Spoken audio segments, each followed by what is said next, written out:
Early on the first day of the week, while it was still dark, Mary Magdalene went to the tomb and saw that the stone had been removed from the entrance. So she came running to Simon Peter and the other disciple, the one Jesus loved, and said, "They have taken the Lord out of the tomb, and we don't know where they have put him." So Peter and the other disciple started for the tomb.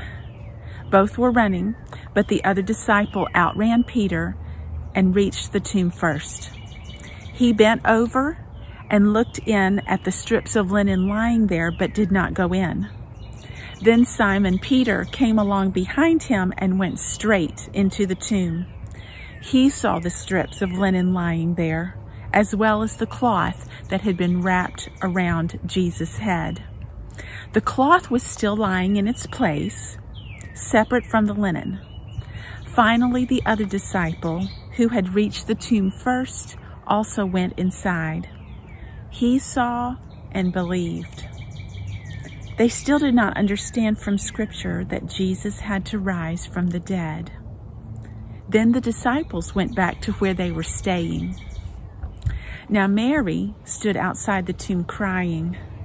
As she wept, she bent over to look into the tomb and saw two angels in white seated where Jesus' body had been, one at the head and the other at the foot.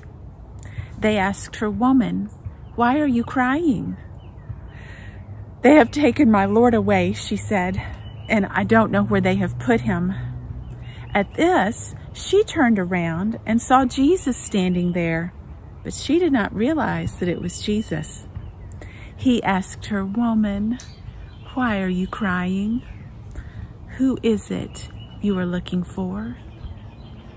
Thinking he was the gardener, she said, "Sir, if you have carried him away, tell me where you have put him, and I will get him." Jesus said to her, "Mary." She turned toward him and cried out in Aramaic, "Rabboni," which means teacher. Jesus said, "Do not hold on to me, for I have not yet ascended to the Father. Go instead to my brothers and tell them I am ascending to my Father and your Father, to my God and your God."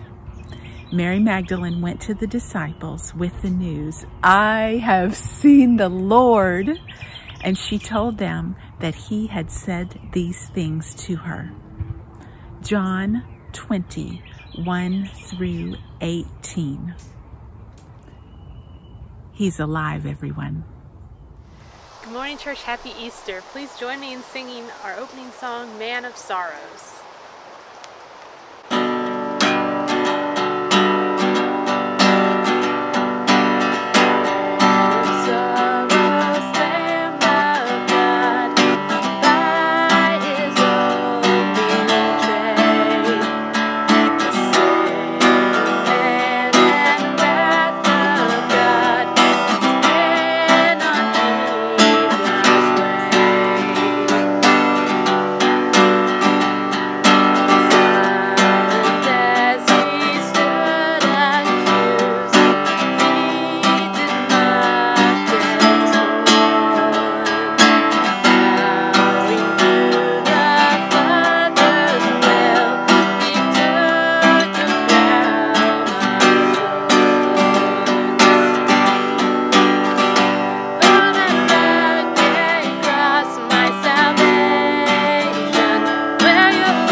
We're going to continue worshiping our risen King on this Resurrection Sunday by singing Because He Lives.